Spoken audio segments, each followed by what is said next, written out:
একাদশ ও দ্বাদশ শ্রেণীর ছাত্রছাত্রীদের ট্যাব কিনতে তরুণের স্বপ্ন প্রকল্পে পড়ুয়াদের 10,000 টাকা করে দেয় রাজ্য সরকার। তৃতীয়বার ক্ষমতায় আসার পর 2021 সালে এই প্রকল্প চালু করেছিলেন রাজ্যের মুখ্যমন্ত্রী। প্রথমে শুধু দ্বাদশ শ্রেণীর পড়ুয়াদেরই এই টাকা দেয়া হতো।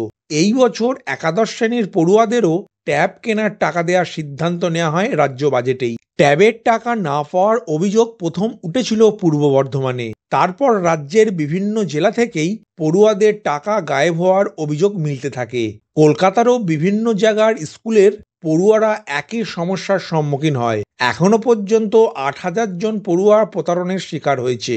এই ঘটনার তদন্তে লালবাজার ইতিমধ্যেই বিশেষ তদন্তকারী দল বা সিট গঠন করেছে। তবে এরই মধ্যে ট্যাব কেলেঙ্কারি থেকে শিক্ষা নিয়েছে রাজ্যের শিক্ষা দপ্তর।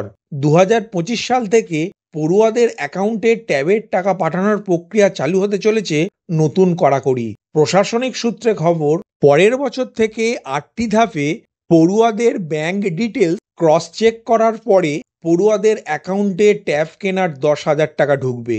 আজকের আপডেটে তরুণের স্বপ্ন প্রকল্পের মাধ্যমে রাজ্যের উচ্চ মাধ্যমিক স্তরের ছাত্রছাত্রীরা ট্যাব কেনার টাকা কিভাবে ব্যাংক অ্যাকাউন্টে পাবেন তা নিয়ে রাজ্যের প্রশাসন যে 8টি স্টেপ বা ধাপের কথা বলেছে সেই সম্বন্ধে বিস্তারিত আলোচনা করব। নমস্কার বন্ধু, আপনি দেখছেন আপনার প্রিয় চ্যানেল কুন্ডু টেলিকম, সাথে আমি অনিমেষ। আপনার কাছে ছোট্ট অনুরোধ, আপনি এই চ্যানেলে নতুন হলে সাবস্ক্রাইব করবেন চ্যানেলটিকে এবং অল নোটিফিকেশন বাটন অন করে রাখবেন এই পরিবারের নতুন নতুন আজকের আপডেট সবার আগে জানতে। ভিডিওটি আপনার কোনো উপকারে এলে অবশ্যই লাইক করবেন। চলুন শুরু করা যাক আজকের আপডেটটি।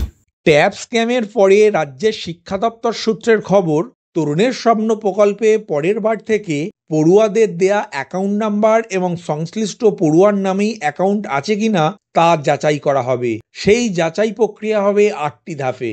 প্রথমে পড়ুয়াদের দেয়া bank account number, IFSC number, account holder name, Aadhaar number যাচাই করবে স্কুল। তারপরে দ্বিতীয় ধাপে ব্লকের স্কুল ইন্সপেক্টর অর্থাৎ এসআই স্কুলগুলির দেয়া তথ্য যাচাই করবেন। তৃতীয় ধাপে সেই তালিকা যাবে ডিস্ট্রিক্ট ইন্সপেক্টর অর্থাৎ ডিআই এর কাছে। সংশ্লিষ্ট ডিআই পড়ুয়াদের নাম, অ্যাকাউন্ট নাম্বার, আধার নাম্বারের তালিকা যাচাই করার পর তা পাঠাবে রাজ্যের শিক্ষা দপ্তর বিকাশ ভবনে। চতুর্থ ধাপে বিকাশ ভবনে আসা পড়ুয়াদের সব তথ্য যাচাই হবে। পঞ্চম ধাপে বিকাশ ভবন থেকে তালিকা যাবে পড়ুয়াদের সংশ্লিষ্ট ব্যাংকের কাছে। ষষ্ঠ ধাপে সবকিছু ঠিকঠাক থাকলে ব্যাংকগুলি সেই তালিকা আবার রাজ্যের শিক্ষা দপ্তরে পাঠাবে। সপ্তম ধাপে তারপরে রাজ্যের শিক্ষা দপ্তর পড়ুয়াদের সেই তালিকা রাজ্যেরই অর্থ দপ্তরে পাঠাবে। অষ্টম ধাপে রাজ্যের অর্থ দপ্তর রাজ্যের উচ্চ মাধ্যমিক স্তরের পড়ুয়াদের ব্যাংক অ্যাকাউন্টে 10,000 টাকা করে পাঠাতে শুরু করবে। এই 8টি ধাপ বা স্টেপ অতিক্রম করার পর পড়ুয়ারা ট্যাব কেনার 10,000 টাকা নিজ নিজ ব্যাংক অ্যাকাউন্টে পেতে শুরু করবে। তরুণের স্বপ্ন প্রকল্পে ট্যাব কেনার অর্থ পড়ুয়াদেরকে প্রদান করার ক্ষেত্রে রাজ্যের শিক্ষা দপ্তরকে লক্ষ্মীর ভাণ্ডারকে মডেল হিসাবে অনুসরণ করার পরামর্শ দিয়েছে নবান্ন। সরকারি সূত্রে জানা গিয়েছে, ট্যাব কেলেঙ্কারি প্রকাশ্যে আসার পর গত সোমবার নবান্নে বিষয়টি নিয়ে বৈঠক করেছিলেন মুখ্য সচিব সহ রাজ্যের উচ্চপদস্থ আধিকারিকরা। ওই বৈঠকেই শিক্ষা দপ্তরের আধিকারিকদের এই পরামর্শ দেওয়া হয়েছে। তাদের বলা হয়েছে, আগামী বছর থেকে ট্যাবের টাকা দেওয়ার ক্ষেত্রে যাতে একটিও বেনিয়মের ঘটনা না ঘটে সেদিকে বিশেষ নজর দিতে হবে। কারণ প্রত্যেক প্রকল্পের অর্থ দেওয়ার উপর রাজ্য সরকারের ভাবমূর্তি নির্ভর করে। সেই প্রক্রিয়ায় স্বচ্ছতা থাকা জরুরি। কোনো প্রকল্পের অর্থ খরচে বেনিয়ম পাওয়া গেলে তার দায় বহন করতে হয় রাজ্য সরকারকেই। তাই এক্ষেত্রে আরও সচেতন থাকতে হবে রাজ্যের শিক্ষা দপ্তরকে। প্রশাসনিক সূত্রে খবর, নবান্নের শীর্ষ আধিকারিকরা জেনেছেন ট্যাব কেনার টাকা দেওয়ার জন্য বাংলা শিক্ষা পোর্টালে পড়ুয়াদের নাম নথিভুক্ত করতে হয় স্কুলগুলিকে। যেসব স্কুলে একাদশ এবং দ্বাদশে বৃত্তিমূলক কোর্স পড়ানো হয় সেখানে তরুণের স্বপ্ন নামে পৃথক একটি পোর্টালেও নাম নথিভুক্ত করতে হয়। ছাত্রছাত্রীদের নাম, ব্যাংকের নাম, ব্যাংকের শাখার নাম, ওই ব্যাংকের আইএফএস কোড এবং পড়ুয়ার ব্যাংক অ্যাকাউন্ট নাম্বার পোর্টালে দিয়ে নথিবদ্ধ করতে হয়। সেখানে আধার কার্ড নাম্বার দেওয়ার কোনো ব্যবস্থা নেই। ছাত্রছাত্রীদের ব্যাংক অ্যাকাউন্টে আধার সংযুক্তিকরণ না থাকাতেই অর্থ দেওয়ার ক্ষেত্রে সমস্যা তৈরি হয়েছে। কিন্তু লক্ষ্মীর ভাণ্ডার প্রকল্পে টাকা দেওয়ার সময় এমন সমস্যা হয় না। তবে লক্ষ্মীর ভাণ্ডার প্রকল্পের টাকা প্রদানের প্রক্রিয়াটি যে একেবারেই 100% ফুলপ্রুফ নয় তা সময়ে সময়ই প্রমাণ পাওয়া গিয়েছে।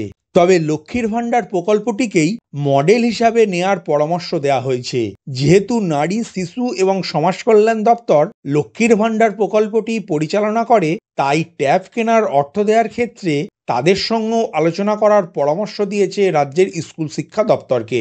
সুতরাং এই ভিডিওর মাধ্যমে বুঝতেই পারলেন রাজ্যের ছাত্রছাত্রীদের অন্যতম জনপ্রিয় প্রকল্প তরুণের স্বপ্ন প্রকল্পের মাধ্যমে ট্যাব কেনার 10,000 টাকা তখনই পড়ুয়ারা পাবেন যখনই এই 8টি ধাপে পড়ুয়াদের ব্যাংক অ্যাকাউন্ট নাম্বার, ওই ব্যাংকের IFS code, account holder name, Aadhaar number যাচাই প্রক্রিয়া সম্পূর্ণ হবে।